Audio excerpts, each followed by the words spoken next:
the rest of your friends and the world outside. ഈ ലോകത്തിലെ സ്നേഹിതരെന്നുള്ള സമ്മർദ്ദം നിങ്ങൾക്കുണ്ടായാലും You show an element of separation.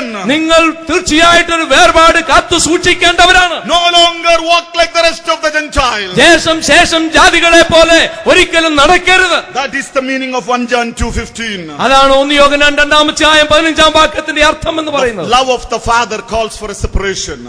പിതാവിന്റെ സ്നേഹം ഒരു വേർപാടിന് വേണ്ടി നമ്മെ വിളിക്കുകയാണ്. Yes, God the Father loved the creation. ഈ പിതാവായ ദൈവം തന്റെ സൃഷ്ടിയെ സ്നേഹിക്കുന്നു. Secondly, the Lord Jesus says here, രണ്ടാമതായിട്ട് യേശുക്രിസ്തു പറയുന്നു, as the Father loved me, I have loved you.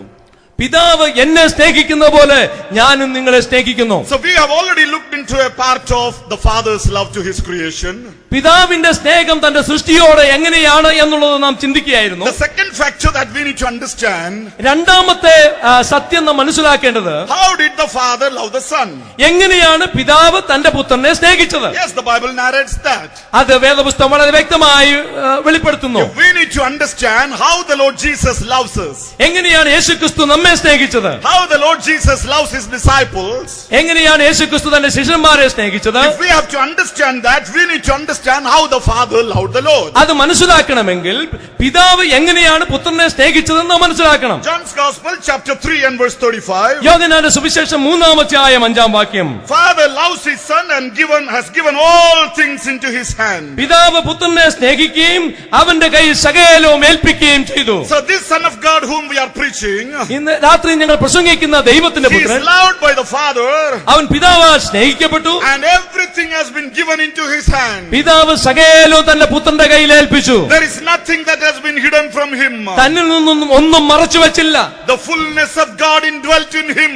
ആ പിതാവായ ദൈവം സമ്പൂർണ്ണമായി തന്നിൽ വസിച്ചു. If you look at the Lord Jesus Christ, നാം യേശുക്രിസ്തുവിനെ നോക്കിയാൽ he is absolutely God. അവൻ സമ്പൂർണ്ണമായി ദൈവമാണ്. 100% God. അവൻ 100% ദൈവമാണ്. The fullness of God dwells in him. ദൈവത്തിന്റെ സർവ്വസമ്പൂർണ്ണത അവനും ദേഹരൂപമായി വസിക്കുന്നു. He has given all things into his hand. സകലതും ദൈവം തന്റെ പുത്രന്റെ കൈക്കീഴിൽ കൊടുത്തു. The Lord Jesus Christ in Matthew's Gospel chapter 28 says like this. മത്തായിയുടെ സുവിശേഷം 28-ാം കർത്താവായ യേശുക്രിസ്തു ഇങ്ങനെ പറയുന്നു, all authority is given unto me. സകല അധികാരവും എനിക്ക് നൽകപ്പെട്ടിരിക്കുന്നു. That sums up everything. എന്ന് പറഞ്ഞാൽ അതിൽ സകലതും ഉൾപ്പെട്ടിരിക്കുന്നു. All authority is given unto me. സകല അധികാരവും എനിക്ക് നൽകപ്പെട്ടിരിക്കുന്നു. There is nothing which is outside the authority of the Lord Jesus. യേശുക്രിസ്തുവിന്റെ അധികാരത്തിന് വെളിയിലായിട്ട് വേറെ ഒന്നുമില്ല. That is how the Father has loved him. ആ നിലയിലാണ് പിതാവ് തന്റെ പുത്രനെ സ്നേഹിച്ചത്. Beloved, I want to tell you, പ്രിയപ്പെട്ടവരെ, ഞാൻ ഇങ്ങനെ പറയട്ടെ, the Lord Jesus says, യേശുക്രിസ്തു പറയുന്നു, as the Father loved me, പിതാവ് എന്നെ സ്നേഹിച്ചതുപോലെ I have loved you. ഞാൻ നിങ്ങളെ സ്നേഹിക്കുന്നു. You and me in this world are the people given an authority. ഈ ലോകത്തിൽ അധികാരത്തോടെ ജീവിക്കുവാൻ നിങ്ങളെ കുറിച്ച് ആഗ്രഹിക്കുന്നു. You and me are the ones who are appointed in this world because God loves us. ദൈവം നമ്മെ സ്നേഹിക്കുന്നത് കൊണ്ടാണ് ഈ ലോകത്തിൽ അധികാരത്തോടെ ജീവിക്കാൻ നമുക്കിടയാകുന്നത്. In Matthew's Gospel chapter 28 once again, മത്തായിയുടെ സുവിശേഷം 28-ാം അധ്യായത്തിലേക്ക് നാം വീണ്ടും തിരിയുമ്പോൾ, all authority is given to me. സകല അധികാരം എനിക്ക് നൽകപ്പെട്ടിരിക്കുന്നു. Therefore go ye into the world. അതുകൊണ്ട് ഈ ലോകത്തിലൊക്കെയും പോയി. Go ye into the world. ഈ ലോകത്തിലേക്ക് പോകുക. For God so loved the world. ദൈവം ഈ ലോകത്തെ സ്നേഹിച്ചു. He sent his only begotten Son into this world. തന്റെ ഏകജാതനായ പുത്രനെ ഈ ലോകത്തിലേക്ക് അയച്ചു. He finished his work and went back to the place from where he came. അവൻ ഈ ലോകത്തിൽ വന്ന് തന്റെ ശുശ്രൂഷ നിവർത്തിച്ച് അവൻ തന്റെ സ്ഥലത്തേക്ക് മടങ്ങിപ്പോയി. And he has asked us. എന്നിട്ട് അവൻ നിങ്ങളോട് ആവശ്യപ്പെടുകയാണ്, Now you go. നിങ്ങൾ പോകുക. Father sent his Son to the world. പിതാവ് തന്റെ പുത്രനെ ലോകത്തിലേക്ക് അയച്ചു. And the Son has sent his children to the world. തന്റെ പുത്രൻ തന്റെ മക്കളെ ലോകത്തിലേക്ക് അയക്കുന്നു. You and me as Christian believers നാം ക്രിസ്തീയ വിശ്വാസികളാണ്. is not just to enjoy the pleasures of this world or the comforts that the Bible gives us. ഈ ലോകത്തിന്റെ ഭോഗങ്ങൾ ആസ്വദിക്കുവാൻ വേണ്ടിയുള്ളവരല്ല നമ്മൾ ഈ We ലോകത്തിൽ. are sent into the world. നാം ഈ ലോകത്തിലേക്ക് അയക്കപ്പെട്ടവരാണ്. And the Bible gives us a title. വേദപുസ്തകം ഇങ്ങനെ പറയുന്നു, Ambassadors of Christ. നാം ലോകത്തിന്റെ അംബാസിഡേഴ്സ് ആണ്. We are ambassadors of Christ. നാം ലോകത്തിന്റെ സ്ഥാനാപതികളാണ്. That is an authoritative post. നമുക്ക് എത്രയോ അധികാരമുള്ള ഒരു സ്ഥാനമാണ് ലഭിച്ചിരിക്കുന്നത്. An ambassador is the one who has a lot of authority with him. ഈ അധികാരം കയ്യിലുള്ള വ്യക്തി എത്രയോ വലിയ വ്യക്തിയാണ്. Our citizenship is in heaven. നമ്മുടെ പൗരത്വം സ്വർഗത്തിലാണ്. That means we are the ambassadors of heaven on the earth. നാം സ്വർഗത്തിൽ നിന്ന് സ്വർഗത്തിന്റെ സ്ഥാനാപതികളായിട്ട് ഭൂമിയിലേക്ക് വന്നവരാണ്. We have come, or we are living in this earth with the authority of heaven.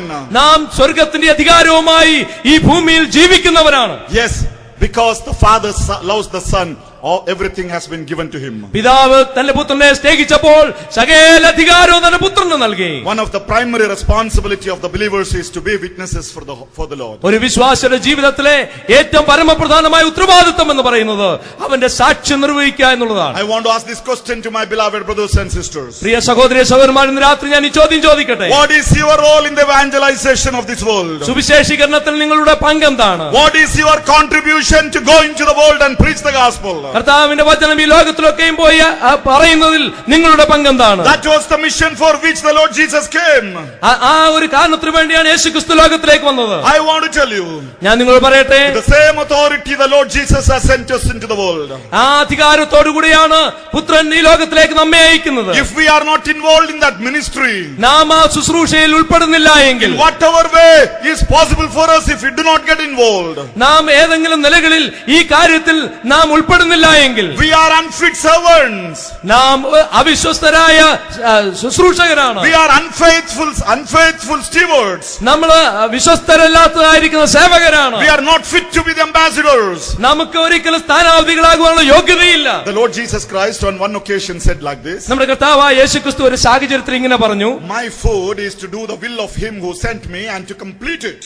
എന്റെ ആഹാരം എന്ന് പറയുന്നത് എന്നെ അയച്ചവന്റെ ഇഷ്ടം നിർവഹിക്കുക എന്നുള്ളതാണ്. He had a very specific goal before him. തന്റെ മുൻപിൽ ഒരു പ്രത്യേകമായിരിക്കുന്ന ലക്ഷ്യമുണ്ടായിരുന്നു. That is to do the will of the one who sent him. തന്നെ അയച്ചവന്റെ ഇഷ്ടം നിവർത്തിക്കുക എന്നുള്ളതായിരുന്നു. As the Father has loved him and sent him into the world, പിതാവ് തന്നെ സ്നേഹിച്ച് ലോകത്തിലേക്ക് അയച്ചതുപോലെ there was a very specific purpose in that. അതിൽ പ്രത്യേകമായ ഒരു ഉദ്ദേശമുണ്ടായിരുന്നു. The whole life of the Lord Jesus was to complete that.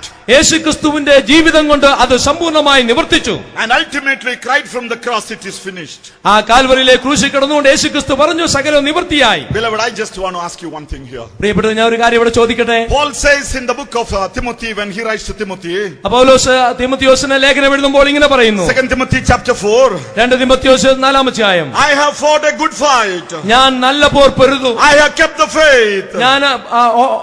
ഞാൻ വിശ്വാസം കാത്തു, I have finished the race. ഞാൻ ഓട്ടം തികച്ചു. Paul was confident enough to say, I did it.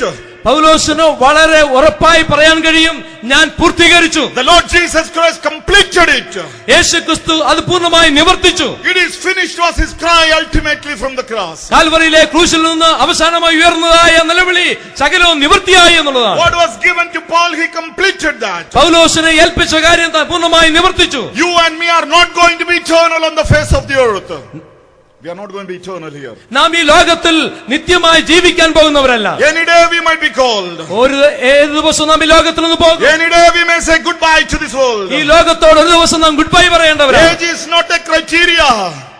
Age is not a criteria. വയസ്സൊരു മാനദണ്ഡമല്ല. Young or old doesn't matter there. പ്രായമുള്ളവരോ പ്രായം കുറഞ്ഞവരോ എന്നുള്ള പ്രശ്നമല്ല. Beloved, we do not know when we have to go. പ്രിയപ്പെട്ടവരെ, എന്നാൽ നമ്മൾ ലോകത്ത് പോകും നമുക്കറിയില്ല. But given a chance at the nth moment of your life, എന്നാൽ നിങ്ങളുടെ ജീവിതത്തിന്റെ അവസാന നിമിഷത്തിലെത്തുമ്പോൾ joining Paul, can you say, I did it? പൗലോസിനോട് ചേർന്ന് പറയുവാൻ കഴിയുമോ, ഞാൻ നിവൃത്തിയാക്കി, I have kept it, ഞാൻ സൂക്ഷിച്ചു, I have run the good race? ഞാൻ ഓട്ടം ഓടി? Will we be able to say that? നമുക്ക് അങ്ങനെ പറയാൻ കഴിയുമോ? Yes, that is what the Lord Jesus did. അതാണ് കർത്താവായ യേശുക്രിസ്തു ചെയ്തത്. He has given the authority to us and he has sent us. ആ അധികാരം നമുക്ക് നൽകിയിട്ടാണ് ക്രിസ്തു പോയത്. Secondly, the Father's love to the Son. രണ്ടാമതായിട്ട് പിതാവിന്റെ സ്നേഹം തന്റെ പുത്രനിൽ. In John's Gospel chapter 5 and verse 20, യോഹന്നാന്റെ സുവിശേഷം 5-ാം അധ്യായം 20-ാം വാക്യത്തിൽ, Father loves the Son and shows him all things that he himself does. പിതാവ് പുത്രനെ സ്നേഹിക്കുകയും താൻ ചെയ്യുന്നതൊക്കെയും അവന് കാണിച്ചു കൊടുക്കുകയും ചെയ്യുന്നു. If you read that passage in John's Gospel chapter 5, യോഹന്നാന്റെ സുവിശേഷം 5-ാം അധ്യായം നാം വായിക്കുമ്പോൾ, that passage very clearly says he and the Father are one. പിതാവും പുത്രനും ഒന്നാകുന്നു എന്ന് വളരെ വ്യക്തമായിട്ട് അവിടെ നമ്മൾ വായിക്കുന്നു. What my Father does in heaven, I am doing here. പിതാവ് സ്വർഗത്തിൽ ചെയ്യുന്നത് പുത്രൻ ഭൂമിയിൽ ചെയ്യുന്നു. I am not doing it on my own. ഞാൻ എന്റെ സ്വന്തമായിട്ട് ചെയ്യുന്നതല്ല. Now we need to understand one concept here. ഇവിടെ ഒരു ആശയം നമ്മൾ മനസ്സിലാക്കണം. When the Lord Jesus says that word, that as my Father is doing in heaven, so I am doing here. ആ പിതാവ് സ്വർഗത്തിൽ ചെയ്യുന്നത് ഞാൻ ഈ ഭൂമിയിൽ ചെയ്യുന്നു എന്ന് യേശുക്രിസ്തു പറയുമ്പോൾ, It is not that two things, that Father is doing something there and Son is doing something else here. പിതാവ് എന്തോ സ്വർഗത്തിൽ ചെയ്യുന്നു, പുത്രൻ എന്തോ ഭൂമിയിൽ ചെയ്യുന്നു, അങ്ങനെ രണ്ട് കാര്യങ്ങൾ ചെയ്യുന്നല്ല. It is one and the same thing. ഒരേ ഒരു കാര്യമാണ്. He is God himself. അവൻ ദൈവമായിരിക്കുന്നു. But the Father, what is happening in heaven is happening here on the earth. ആ സ്വർഗത്തിൽ പിതാവ് ചെയ്യുന്ന അതേ കാര്യം തന്നെ ഭൂമിയിൽ സംഭവിക്കുന്നു. So ultimately whatever the Lord Jesus did is the Father's doing. ആത്യന്തികമായിട്ട് പുത്രൻ എന്തെല്ലാം ചെയ്യുന്നു അത് പിതാവിന്റെ പ്രവൃത്തി തന്നെയാണ്. It is all decreed in heaven. അതെല്ലാം സ്വർഗത്തിൽ അത് പ്രഖ്യാപിക്കപ്പെട്ടതാണ്. The Lord's intention is that heaven should come to this world. സ്വർഗത്തിന് ഇഷ്ടമായിരുന്നു പുത്രൻ ലോകത്തിലേക്ക് വരണമെന്നുള്ളത്. When the Lord Jesus Christ was teaching the prayer to his disciples, തന്റെ ശിഷ്യന്മാരെ യേശുക്രിസ്തു പ്രാർത്ഥന പഠിപ്പിച്ചപ്പോൾ he said, I taught them to pray like this. നിങ്ങൾ ഇങ്ങനെ പ്രാർത്ഥിപ്പീൻ എന്നവരെ പഠിപ്പിച്ചു. Thy kingdom come. നിന്റെ രാജ്യം വരേണമേ. Thy kingdom come. നിന്റെ രാജ്യം വരേണമേ. Ultimately it is the kingdom of God that should come. ആത്യന്തികമായിട്ട് ദൈവത്തിന്റെ രാജ്യം വരണം. We all should be conformed to that. നാം അതിനെക്കുറിച്ച് ഉറപ്പുള്ളവരായിരിക്കണം. The Lord Jesus Christ was doing what the Father is doing in heaven. കർത്താവായ യേശുക്രിസ്തു പിതാവായ ദൈവം എന്ത് സ്വർഗത്തിൽ ചെയ്യുന്നു അതാണ് ചെയ്തത്. And he will complete it. അവൻ അത് പൂർത്തീകരിച്ചു. And we are also called to do the will of God. നാം ദൈവഹിതം ചെയ്യാനായിട്ട് വിളിക്കപ്പെട്ടവരാണ്. Do the will of God. നാം ദൈവഹിതം ചെയ്യണം. Knowing the will of God. ദൈവഹിതം അറിയണം. Doing it according to his purpose. ആ ദൈവത്തിന്റെ ഉദ്ദേശപ്രകാരം തന്നെ പ്രവർത്തിക്കണം. I want to ask one question to my beloved here. എന്റെ പ്രിയപ്പെട്ടവരോട് ഞാനൊരു ചോദ്യം ചോദിക്കട്ടെ. Are we doing everything in the will of God? നാം എല്ലാവരും എല്ലാ കാര്യങ്ങളും ദൈവഹിത പ്രകാരമാണോ Is ചെയ്യുന്നത്? it anywhere near the will of God? ദൈവഹിതത്തോട് അടുത്ത് ചെയ്യുന്നു. At least do we understand how to know the will of God? എന്താണ് ദൈവഹിതമെന്ന് മനസ്സിലാക്കി ചെയ്യുന്നു. At least do we care for the will of God? ആ ദൈവഹിതത്തെ കുറിച്ച് മനസ്സിലാക്കാനെങ്കിലും കഴിയുന്നുണ്ടോ? How often we plan things for ourselves? നാം എങ്ങനെയാണ് നമുക്ക് വേണ്ടി കാര്യങ്ങൾ ക്രമീകരിക്കുന്നത്? We decide by ourselves. നാം എങ്ങനെയാണ് ചിന്തിക്കുന്നത്? We decide by ourselves. നാം നമ്മെ തന്നെ വഞ്ചിക്കുകയാണ്. We don't ask God. നാം ദൈവത്തോട് ചോദിക്കുന്നില്ല. We don't consult his will. നാം ദൈവത്തിന്റെ ആലോചന ചോദിക്കുന്നില്ല. Yes, whatever the Lord Jesus did, കർത്താവായ